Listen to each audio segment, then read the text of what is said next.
Olá, meus amigos, sejam muito bem-vindos ao 11º podcast Saudavelmente Joinville, conectando especialidades e compartilhando conhecimento. Contamos com a parceria e o apoio do ICTOR, Instituto de Cirurgia Torácica.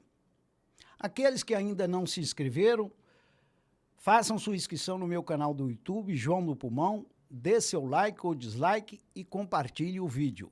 Sou João Antônio Pimenta de Carvalho, pneumologista. Hoje vamos falar sobre um exame que muitas pessoas já ouviram falar, mas poucas realmente entendem, a pletismografia. Um exame que ajuda a medir como nossos pulmões funcionam por dentro, sem precisar de cirurgias ou procedimentos invasivos. Por que esse exame é tão importante na prática pneumológica atual? E para conhecermos o exame e suas finalidades, temos a grata honra de receber um expoente da pneumologia em Joinville, Dr. Fabiano Luiz Skinvel. Dr. Fabiano, muito obrigado por você ter aceito o nosso convite, é uma grande honra tê-lo aqui com a gente. Obrigado, João. Eu parabenizo pelo teu trabalho, já que, na verdade, nós precisávamos realmente de alguém na cidade que fizesse essa divulgação, esse trabalho importante de conhecimento e divulgação de conhecimento que a população realmente merece para ser melhor assistida. Muito obrigado pelo convite. Ok. Dr. Fabiano fez graduação pela Universidade Federal de Santa Catarina, no Rio Grande do Sul, residência de pneumologia e mestrado pela Universidade Federal de Santa Catarina, ex-vice-coordenador do curso de medicina da Univille, coordenador da residência de pneumologia do Hospital Regional Hans-Dieter Schmidt, presidente da ACAPT na gestão 2024 a 2025 e atual diretor científico da Sociedade Joinvilense de Medicina. É também proprietário da clínica Pneumocentro, onde trabalha com outros colegas. Em quais situações que o médico, tanto o pneumologista como o clínico em geral, indica esse exame? Esse exame é um exame de função pulmonar avançada. Ele não é a primeira escolha em relação a exames, ou seja, a primeira escolha é a espirometria. Então, a espirometria é o exame que deve ser executado primeiro. E esse exame é executado quando eu não consigo, através da espirometria, determinar os dados que eu precise, ou seja, que eu não tenho uma determinação correta do diagnóstico do paciente, ou que eu preciso de algum dado para prever aquilo que vai acontecer com determinado procedimento ou tratamento, ou indicar um índice prognóstico do paciente. Então, pacientes com enfisema, pacientes com fibrose, pacientes que têm falta de ar aos exercícios ou mesmo em repouso sem explicação, pacientes que vão iniciar um tratamento, como hoje, por exemplo, um colega hematologista indicou a pletismografia para fazer o teste de difusão pré-transplante de medula óssea, porque ele está indicado também para avaliar a capacidade de difusão antes do transplante de medula. Pacientes que tenham tosse crônica, muitas vezes, e não conseguem fazer o diagnóstico através da espirometria, porque a espirometria é normal, ou não consegue fechar o diagnóstico. Então, tu consegue medir a resistência das vias aéreas e investigar a tosse crônica. Mas, de maneira geral, são exames de alta complexidade, onde o paciente já tenha feito algum grau de investigação prévia e o colega médico precisa de uma informação maior para tomar um poder decisório ou mesmo comparar o resultado pré e pós-tratamento. Então, de maneira geral, os pacientes já têm chegado ao consultório tendo feito algum exame. Eles não chegam só fazendo a pletismografia. Eles chegam já com raio-x, tomografia, espirometria, né? O colega manda, obviamente que a gente não faz a avaliação na clínica em relação ao tratamento, a gente executa o exame. Então, a gente não dá opinião sobre o caso. Ele chega na clínica para executar o exame e eu devolvo o resultado para o colega, com o laudo, obviamente, aí o colega faz a interpretação do resultado e faz a conduta da melhor maneira possível que ele acha correto. Mas então, existe uma variedade grande onde falta de ar, cansaço aos esforços, tosse crônica e a avaliação de alguns tratamentos específicos, eles acabam realmente sendo as maiores indicações, onde é enfisema e fibrose e hipertensão pulmonar são assim os determinantes do dia a dia quando eu faço os exames na clínica dos pacientes, né? Isso. O senhor estava comentando aí sobre a interpretação desse exame, e como qualquer exame complementar, ele depende muito de parâmetros clínicos. Normalmente, quando o colega, não digo, talvez o pneumologista já faça assim, mas eu digo colegas que não seja da especialidade, clínicos em geral. O ideal não seria ele, quando solicita os exames, ele dá alguns dados clínicos para facilitar seu julgamento? Então, antes de fazer a pletismografia, a clínica faz um questionário pré-teste. Certo. Então, a técnica de enfermagem que nós temos na clínica, ela pega as receitas do paciente, ela preenche os dados, e aí nós temos no questionário da clínica exposição, tabagismo, a função que ele executou em relação ao trabalho, procedimentos cirúrgicos que ele fez no passado, se fez algum tipo de intervenção, tratamento prévio ou não, para poder eu formular o dado depois do laudo com algum dado interessante que possa mudar. A pessoa fez uma cirurgia torácica no passado e ressecou o tamanho do pulmão, um pedaço do pulmão. Aí eu vou interpretar que ele tem um pulmão de tamanho pequeno, quando na verdade o pulmão dele é normal porque ele perdeu numa cirurgia de um trauma. Então, esses dados, antes de executar o exame, obviamente, a clínica teve esse cuidado de fazer o questionário pré-teste para eu poder fazer a interpretação e não passar um laudo para frente, muitas vezes sem uma interpretação correta, né? Claro que isso é controle interno da gente e muitas vezes o colega, fiz uma cirurgia tanto tempo atrás, ele esquece de perguntar. Exato. E aí isso ajuda o colega, muitas vezes, quando a gente dá uma opinião no laudo, olha, ele fez uma cirurgia, fez cirurgia? Acaba que muitas vezes passa despercebido até, porque são coisas que muitas vezes a anamnese passa. Então, esse questionário pré-teste nos ajuda a fazer o diagnóstico diferencial da maioria das patologias. Ótimo. Quais as vantagens deste exame em relação à espirometria, que é um exame mais comum, mais conhecido das pessoas? Uma pergunta muito boa, João. Excelente pergunta. A espirometria ela é imbatível. Ela é portátil. Eu preciso de um computador, muitas vezes nem um computador, porque hoje existem aparelhos de espirômetros que são portáteis, né? E eu consigo reproduzir a espirometria em qualquer lugar do mundo, tendo um técnico que faça o exame de maneira correta, seguindo os parâmetros determinados pelas maiores academias.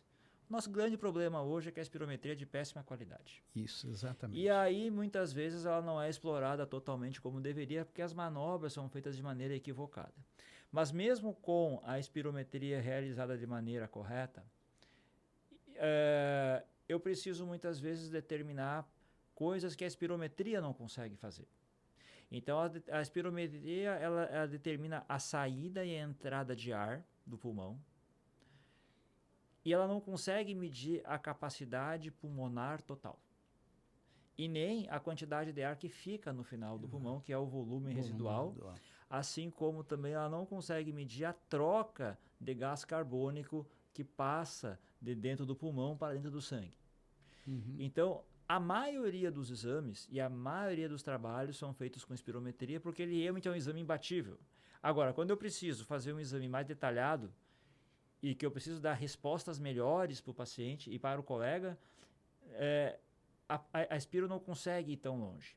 Eu quero determinar, por exemplo, como vai ser o prognóstico do paciente frente a uma doença pulmonar intersticial por doenças reumatológicas, que é frequentemente a gente faz exames na clínica, e eu quero determinar se o paciente vai ter um prognóstico ou uma sobrevida ou falta de ar daqui a 1 ano, 3 anos ou 5 anos. Se eu usar a espirometria como parâmetro, eu vou dizer que eu vou detectar a capacidade pulmonar dele quando eu já tiver alterações de volumes pulmonares já estabelecidos e o paciente já sente falta de ar. Então, a mortalidade da espirometria ela se relaciona muito bem com a mortalidade daqui a 1 ano. Ou seja, é muito perto. Ele já alterou, ele já está doente, ele já é sintomático e a espirometria está alterada. Eu quero saber o que vai acontecer com o paciente daqui a 3 ou 5 anos. A espirometria ainda é normal. É verdade. Ela não tem nada. Mas o paciente te contou que tem alguma coisa. E você acha que o paciente não tem nada, ou que ele tenha depressão, ou ansiedade, ou não valoriza aquele sintoma clínico do paciente, só que tu não mediu a capacidade pulmonar total, tu não mediu o volume residual, tu não mediu a difusão, tu não mediu a resistência, e aí com isso eu consigo determinar um prognóstico em 5, 10 anos. Eu consigo predizer e consigo, ok, eu não vou esperar ele piorar para tomar a conduta. Eu faço um exame mais avançado, acreditando sempre que o paciente está contando a verdade para a gente, porque falta de ar não tem exame isolado que determine a queixa da falta de ar. E aí eu consigo, através disso, predizer e ter uma confiabilidade com uma acurácia muito alta de um exame que me dá informações que o colega consegue diferenciar. A pletismografia é 100% normal. Eu falei, ok, nós temos um exame de capacidade pulmonar total normal. E aí? Bom, eu tenho que fazer um teste de exercício, que não acabou a evolução ainda, e eu preciso mais alguns dados, que a pletismografia não faz. Mas a função pulmonar estática, que é a pletismografia, ela me dá uma informação que a espirometria que não consegue me dar. A espirometria, ela primeiro se altera bastante, para depois eu conseguir dizer que o cara é sintomático. A pletismografia consegue pegar isso mais precoce. Eu consigo ter um diagnóstico antes. Eu consigo evitar que o paciente evolua de maneira desfavorável e agora já perdi o pulmão. Agora já perdi a capacidade e como é que eu vou correr atrás disso? Então, esse investimento que foi feito há um tempo atrás por mim na clínica com a pletismografia, demora muito tempo, vai demorar 20 anos, João, para eu poder recuperar. Esse dinheiro não vai recuperar assim. Né? Isso é um carro muito caro, né? Não é um carro barato. Né? Então, a gente sabe que o valor, e esse é um dos motivos, né, das pessoas não terem a pletismografia, é a coragem do investimento numa coisa que muitas vezes custa muito caro, mas o paciente precisa. Então, é acreditar na falta de ar do paciente e dizer, ok, eu preciso ir um pouco mais longe, eu não consigo explicar pelos dados que eu tenho e eu quero determinar precocemente o que vai acontecer no futuro. Aí eu consigo, com esse exame, predizer coisas para benefício independente da patologia. Se é fibrose, se é enfisema, se é hipertensão pulmonar, se é um transplante, se é uma cirurgia, eu consigo predizer coisas. E isso me ajuda bastante na prática diária. Isso. Só corroborando aí o que você falou, Fabiano, você falou muito bem, né? Mas eu acho que o grande ganho da pletismografia é justamente isso que você falou, a sensibilidade dela, porque ela detecta alterações funcionais até mesmo antes que as pessoas tenham sintomas clínicos. E ele pode até fazer uma espirometria, está normal, né? Porque a pletismografia é um exame mais completo. Ela pega uma área muito nobre do pulmão, que é as pequenas vias aéreas, é uma zona silenciosa. A maioria das doenças começam nas pequenas vias aéreas e a pessoa não sente nada. E a espirometria convencional, muitas vezes, não vai detectar. Outro grande valor da pletismografia eu vejo nas doenças restritivas, principalmente quando você não sabe se aquela diminuição da capacidade pulmonar total ou se aquela restrição é por uma deficiência neuromuscular ou por uma doença fibrosa, parencimatosa. Então, a pletismografia tem um valor muito grande. A espirometria, por ser mais acessível, mais difundida, né, ela é mais conhecida, né? Mas o médico, em geral, tem que sempre lembrar das indicações da pletismografia. Em relação à avaliação pré-operatória, que eu acho outra importância muito grande desses exames, tanto a espirometria simples, mas a pletismografia, nesse aspecto, é também muito superior, né? Que quando você faz uma avaliação pré-operatória no paciente com câncer de pulmão, ele às vezes está numa idade avançada, com uma capacidade funcional muito baixa. Então, a pletismografia como avaliação de risco cirúrgico, não só para cirurgias torácicas, e eu imagino abdominais também, ela é mais precisa. É isso mesmo, Fabiano? A petrostomografia, antes de vir a esse bate-papo, eu até, de novo, fui olhar os guidelines para dar obviamente, uma resposta um pouco mais fidedigna e mais precisa. Nas cirurgias extratorácicas, fora do tórax, as cirurgias abdominais altas em pacientes que têm um fator de risco, ela pode ser feita. Ou seja, DPOC, trabalhadores que tiveram exposição a alguma coisa, ela pode ser feita. Mas ela não é a maior indicação na cirurgia abdominal, a não ser uma cirurgia abdominal alta. Ou seja, acima do umbigo, né? As cirurgias mais simples não precisa. Mas o caso tiver, eu tenho uma exposição, eu tenho uma doença pulmonar e vou fazer uma cirurgia abdominal alta, eu quero saber o risco da cirurgia, pode ser feito. Agora, na cirurgia torácica, aí a conversa muda. Aí a conversa muda, porque tu vai fazer uma cirurgia, tu vai tirar um pedaço do pulmão, e eu quero saber se a pessoa após a cirurgia vai respirar bem ou não vai respirar. Eu quero saber se a cirurgia vai acabar e o anestesista vai poder estubar o paciente, sim ou não. Ou se a mortalidade no paciente no pós-operatório é compatível com o risco cirúrgico. E aí a petrostomografia, ela é imbatível. Ela é imbatível porque se eu tiver por exemplo, a difusão, que é a troca de gases, se eu tiver uma difusão menor do que 30%, e o paciente chegar para mim assim, doutor, eu quero operar, vamos embora. Eu quero fazer a cirurgia. E a difusão for menor do que 30%, eu vou dizer para ti, João, que provavelmente a chance dessa pessoa morrer na cirurgia é superior a 30%, a 40%. E isso é muita coisa. Sim. A pessoa ir para uma cirurgia consciente, sabendo que a mortalidade é de 30%, isso é muito alto. Verdade. Pode chegar a 30%, né? Obviamente, né? Agora, se a difusão for maior do que 60%, o risco cai para 5%, 4%. E aí eu posso preparar essa pessoa, vou dizer assim, João, o teu paciente, o seu Antônio, tem um câncer de pulmão. Mas eu não quero que ele esteja vivo daqui a um mês, eu quero que ele esteja vivo daqui a um ano. Então, se tu me der 3 semanas de exercício, reabilitação, otimização de medicação, controlar a infecção e melhorar a capacidade neuromuscular dele, melhorar distúrbio metabólico, né? Melhorar a anemia, muitas vezes que tem anemia e altera a difusão também pela anemia. Eu vou dizer assim, o risco cirúrgico vai diminuir e a chance dele estar vivo no próximo ano é muito grande. Agora, se for uma cirurgia amanhã, ele tem lá entre 20% a 30% de chance de não sobreviver à cirurgia de amanhã. Será que vale a pena? Aí é uma conversa de amigos, né, João? Eu acho que daí são 2 colegas batendo um papo sobre um paciente mais grave e o paciente junto, que tem que participar dessa conversa, óbvio, sempre. Paciente, a família. A família, obviamente, dizer, vale a pena correr esse risco? Então, a difusão e a capacidade pulmonar total me permite dizer, ok, ele vai sair da cirurgia, eu vou tirar 30% do pulmão dele e eu espero que depois da cirurgia a difusão esteja em tantos por cento, que a capacidade pulmonar esteja em tantos por cento e ele consiga ser estubado na hora da cirurgia. Sim. Então eu consigo fazer uma conta. Essa conta a gente não consegue com a espirometria. Não consegue. Não consegue.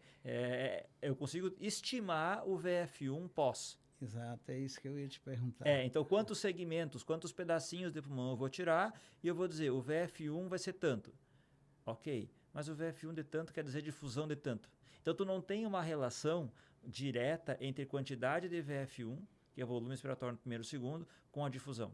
Muitas vezes a relação não é tão direta, tão objetiva. E são trabalhos antigos, João, 92, 93, que já determinaram isso no câncer de pulmão. Então, não é uma novidade.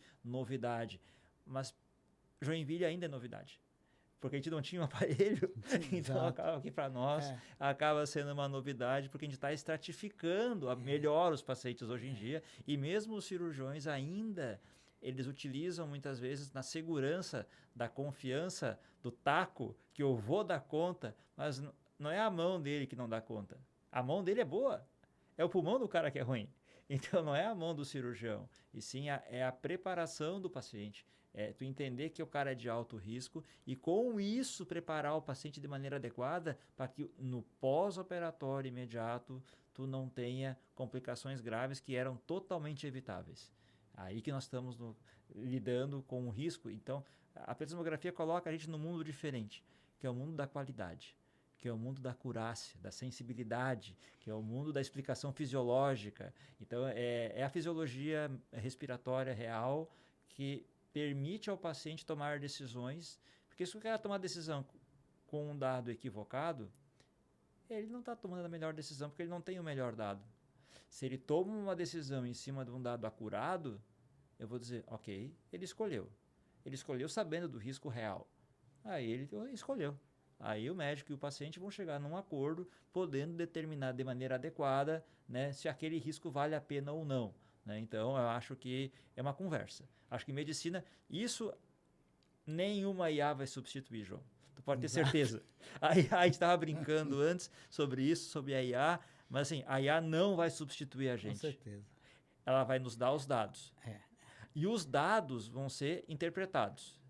E a interpretação vai gerar uma conversa. E essa conversa é humana, não é máquina. É a máquina que nos ajuda a fomentar decisões. Não é a máquina que decide. O ser humano decide. Então, eu acho que a gente tem que... E vai evoluir muito ainda, né? A conversa vai longe, né? Com certeza. Isso. Né? O senhor comentou aí sobre o teste de difusão do monóxido de carbono, que é um fator preditor de mortalidade, ou seja, se ele é muito baixo, ele até... porque não troca, né? Não troca. Não está trocando. É a função principal do pulmão. O pulmão não né? existe para filtrar ar, né? Então, toda pletismografia, doutor Fabiano, é feita rotineiramente o teste de difusão? Toda a pletismografia é feita com difusão. Toda.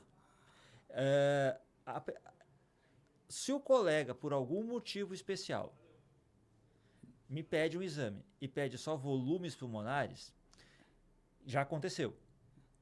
Eu liguei para o colega. Eu perguntei, por que tu não quer fazer? Eu faço de graça, não tem problema. Mas assim, eu quero dar essa informação para ti. Claro. Não é uma questão assim de gastar ou não gastar, porque o gás é caro.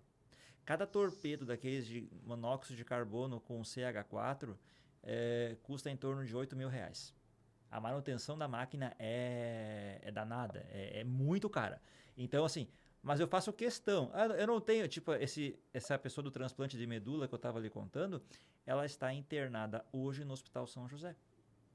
Eu não vou cobrar nada, tá tudo certo. Não vai ter custo nenhum, porque o colega precisa desta informação. Sim. E aí... Cara, isso aqui no decorrer dos próximos 20 anos, isso aqui se paga e Jesus um dia vai me dar o retorno. Então, eu não espero esse retorno financeiro nos casos, porque eu acho que realmente a qualidade do exame, ela vai ajudar o colega e o paciente a tomar decisões. Então, acho que é um exame que determina coisas. Então, a difusão sempre é feita, João. Né? Sempre é feita e raramente o paciente não consegue fazer a manobra. É muito raro.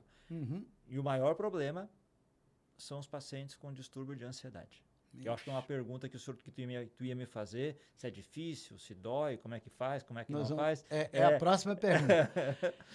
Pegando o gancho aí que você falou, Fabiano, muita gente tem medo de exame complementar. Nós próprios médicos, por mais que a gente esteja familiarizado, a gente quando vai fazer um exame em si mesmo, a gente tem ansiedade, como todo mundo, principalmente aquilo que você desconhece. E como esse exame é desconhecido da grande maioria, do leigo, né?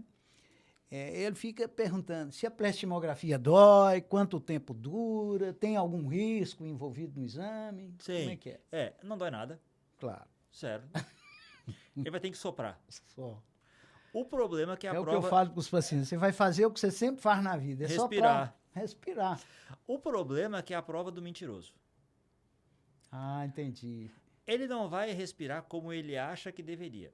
Ele vai respirar como a técnica manda. Entendi. Como é um exame de esforço máximo, João, eu não posso fazer com que o paciente tenha um esforço mínimo querendo o resultado máximo. Então, o técnico, ele faz incentivos durante o exame. Vamos lá, seu João, olha só, até foi bom, mas pode melhorar, vamos de novo. Então, existe um incentivo do técnico muito forte. Alguns pacientes que têm um pouco mais de ansiedade, eles ficam muitas vezes preocupados em estar executando a manobra de maneira errada. Isso Sim. é um problema. Eles não querem fazer errado. Todo mundo quer fazer o exame bonitinho. E o paciente quer executar de maneira correta. Só que, em função da técnica e dos valores serem... Eu não posso, por exemplo, tolerar na técnica da pletismografia diferenças num pulmão que tem 6 litros, uma diferença entre os testes maior do que 100 a 150 mililitros. Ou seja, ele tem que ser repetido no mínimo 3 vezes, do mesmo jeito, do mesmo sopro, da mesma velocidade, no mesmo tempo, para eu dizer, ok, esse é o melhor que ele consegue fazer. Exatamente. Então, o maior problema do teste não tem a ver com dor, não tem a ver com absolutamente nada. Tem a ver com a preocupação e a ansiedade da pessoa de executar a manobra que o técnico faz de maneira correta. E aí nós temos um problema, que são os extremos de idade. A criança não escuta porque não escuta e não entende. E o idoso não escuta porque não escuta mesmo. Né? Então, assim, e aí acaba que muitas vezes o exame demora mais tempo. Então, na criança menor do que 10 anos de rotina, a gente acaba não fazendo. E no extremo do idoso, a gente acaba não fazendo porque a gente não tem valores de referência. O que seria um pulmão normal de um senhor de 90 anos? Existe pulmão normal aos 90 anos? Qual é que é o valor de referência de um pulmão de 90 anos normal? Então, eu não sei. Né? Eu realmente o idoso às vezes nem estão nos valores de referência das provas funcionais, né? E acho que isso que você falou aí em relação à pletismografia é válido também para a espirometria. Nós temos aparelhos bons, às vezes, mas temos que instruir corretamente a pessoa. Você tem que ter um bom técnico. Ou seja, eu sempre defendi que esses exames têm que ser feitos por técnicos, treinados e supervisionados pelo pneumologista. Não é? Porque o técnico ele tem que ter a paciência, a tolerância, a né? Delicadeza, que muitas vezes o médico, pelo corre-corre, pela preocupação com outras atividades, ter plantão no hospital. E a questão mercadológica, né, João? Nunca tu vai ter uma clínica que faça exame comprando um pletismografia, porque ele não dá lucro. Ele não dá lucro. Não Verdade. Dá. Tu não tem lucro com pletismografia, tem lucro com espirometria. E aí, se faz de qualquer jeito, acaba não tendo resultado confiável, né? Então, acaba sendo complicado, né? Então, assim, eu acho que o técnico, ele é essencial. A gente está no 3º ou 4º ano que o técnico vem de São Paulo, que é uma professora que dava aula no INCOR, para treinar, e todos os anos tem coisinhas, detalhes, tem treinamentos, tem aprimoramentos, tem técnicas que são feitas para deixar o exame com a melhor qualidade possível. Então, hoje eu posso mandar meu exame para um professor de qualquer lugar que está tudo certo. Mas nem sempre foi assim. Demorou. Então, demorou muito para treinar o povo a fazer o exame correto, né? Certo. O senhor poderia citar, dentro da sua experiência pessoal, na sua clínica, situações que esse exame fez a diferença, modificou a conduta, tanto sua quanto de outros colegas? Você lembra de algum exemplo assim? Dá para dizer que isso é diário, João. Diário, né? É diário. Hoje, de tarde, no consultório, eu estava com uma senhora com pneumonia de hipersensibilidade crônica, que é uma doença fibrosante. Ela teve inalação por alguns produtos na época da agricultura que ela trabalhava, né? E eu tive que determinar para ela hoje se eu faria um antifibrótico, ou seja, medicação para fibrose, ou se eu prescreveria uma medicação anti-inflamatória. Ou seja, se eu vou para o lado do antifibrótico, anti-inflamatório, são extremos de tratamento que são muito importantes para nós, no sentido de, será que ela vai ter algum grau de resposta? E aí, quando eu vou medir difusão, eu vou dizer, olha, não teve grandes repercussões na capacidade vital forçada, que é a espirometria, que a pletismografia faz a espiro junto, né? Então tu faz todas as medidas. mas a tua difusão teve uma discreta melhora. Então, eu acredito que talvez o antifibrótico que custa R$ 20.000, que tem que entrar na justiça, que o governo não dá, que é um problema, eu acho que a gente pode esperar, porque eu talvez penso que o micofenolato ou alguma outra medicação anti-inflamatória possa te ajudar a ter uma resposta e talvez eu não precise do antifibrótico. Uhum. Então, isso é diário. Pacientes com dispneia, João, falta de ar, no consultório com espirometria normal, são quase uma rotina. Espirometria normal. Esses pacientes com resistência de vias aéreas aumentadas, que a pletismografia mede, pequenas vias aéreas, como tu comentaste anteriormente, eles se beneficiam assim, ó. Doutor, eu fiz várias espirometrias. Era sempre normal. Eu achava que eu era psiquiátrico, que eu não tinha absolutamente nada e minha falta de ar era devido à loucura, do estresse do dia a dia, do meu trabalho. Mas o colega, ele não tinha... Não é que o colega fez um trabalho ruim. Ele fez o máximo que ele poderia com a espirometria. Ele chegou ao máximo. Aí ele tem o quê? Ou faz um teste terapêutico, dá a medicação e vê como é que fica, ou ele vai um pouco mais longe e mede, né? Tipo, agora na clínica nós temos óxido nítrico exalado, né?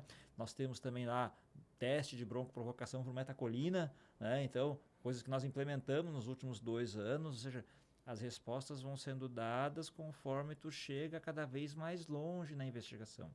E a resistência das vias aéreas tu não consegue ver na espirometria. E aí tu é obrigado a fazer alguma coisa, ou resistência, ou metacolina, ou óxido nítrico, para dizer, não, realmente, isso aqui é algo que o psiquiatra vai ter que tratar porque é só ansiedade e estresse, e tem bastante também. Muito. Então a gente tem que acreditar que o paciente também é estressado e também tem asma, as duas coisas junto, e concomitância de patologias. Então a gente tem que realmente ficar esperto e fazer coisas para ajudar o paciente, e acreditar nele, né? Então, exemplos são diários, João, de diagnósticos, de mudanças de condutas e de acompanhamento. Tu instituiu o tratamento hoje, ele vai dar resultado ou não? Tu vai comparar o que com o que? E aí? Ah, melhorou. Fique tranquila. Paciente com câncer, eu tive um paciente muito interessante que fez um efeito colateral com droga pela quimioterapia.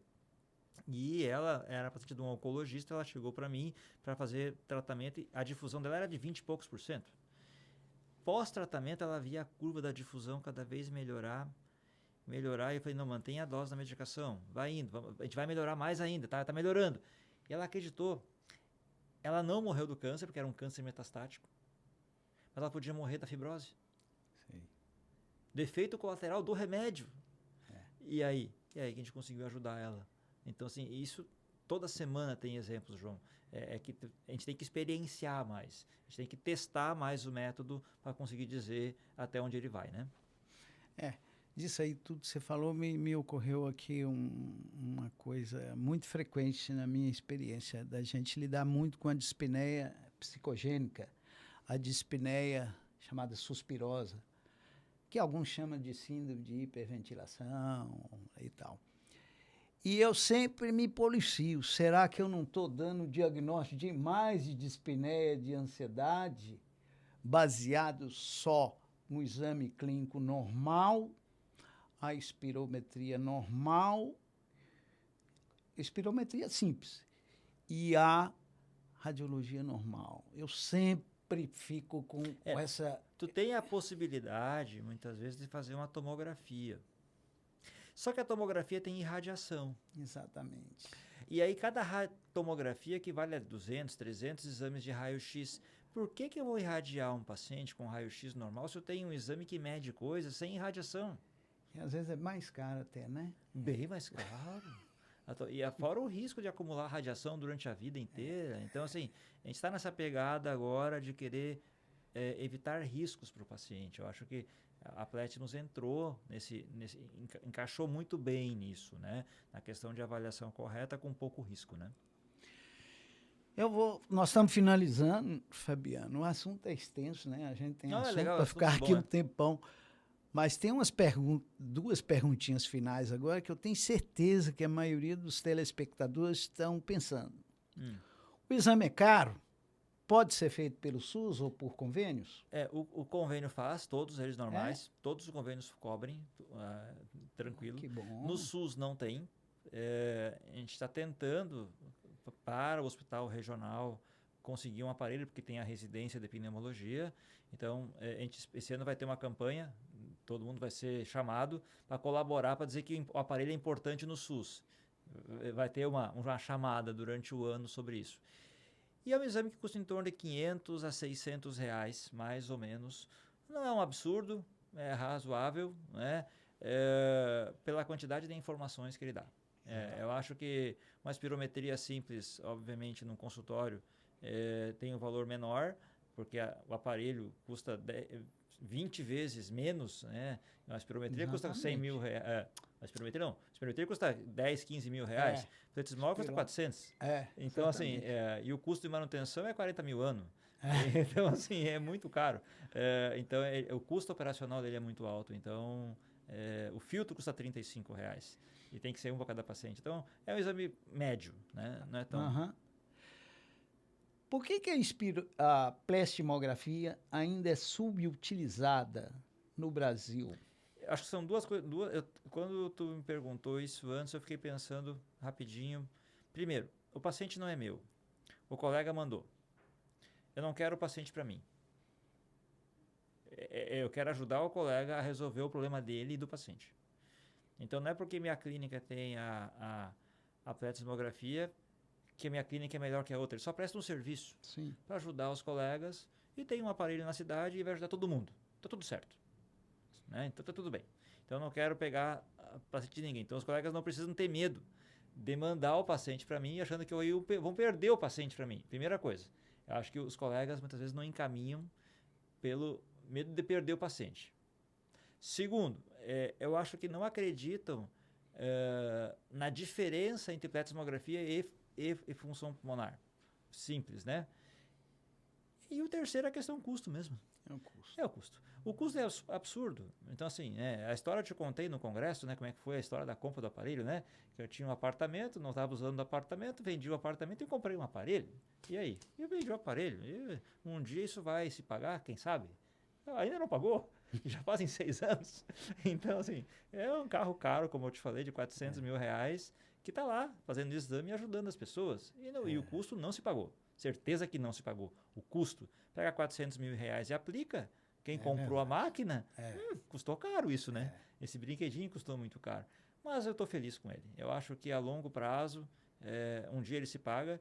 E eu acho que a questão de acreditar que realmente o colega pode dar informações, acreditar no paciente, é importante acreditar que ele tem alguma coisa. E a clínica, e nenhuma clínica de função pulmonar que eu conheça quer roubar ninguém de ninguém. É uma questão realmente de dar dados, ajudar os colegas a tomar decisões, fazendo com que os pacientes corram menos riscos e se sintam melhores. Ok, Fabiano, muito obrigado pelas suas explicações muito claras e objetivas, né, que com certeza esclareceram as dúvidas da maioria dos nossos telespectadores. Eu gostaria, antes de encerrar, que o senhor fizesse suas considerações finais, inclusive o senhor pode acrescentar algo que eu tenha, porventura, não perguntado, né? E que conselho, né? É muito em moda, que conselho deixaria para quem cuida da saúde respiratória no dia a dia? Eu acho que, primeiramente, te parabenizar em relação a esse momento. Segundo, as pessoas só lembram que respirar é importante quando sentem alguma coisa. É verdade. Se tu sente que a respiração existe um problema. Ou seja, ninguém sente respiração, ela está quietinha, o pulmão está lá. Então, o pulmão não é um órgão que mostra as garras dele de maneira geral, a não ser que a pessoa tenha alguma coisa. A prevenção, ela é importantíssima. A detecção precoce evita progressão de doença.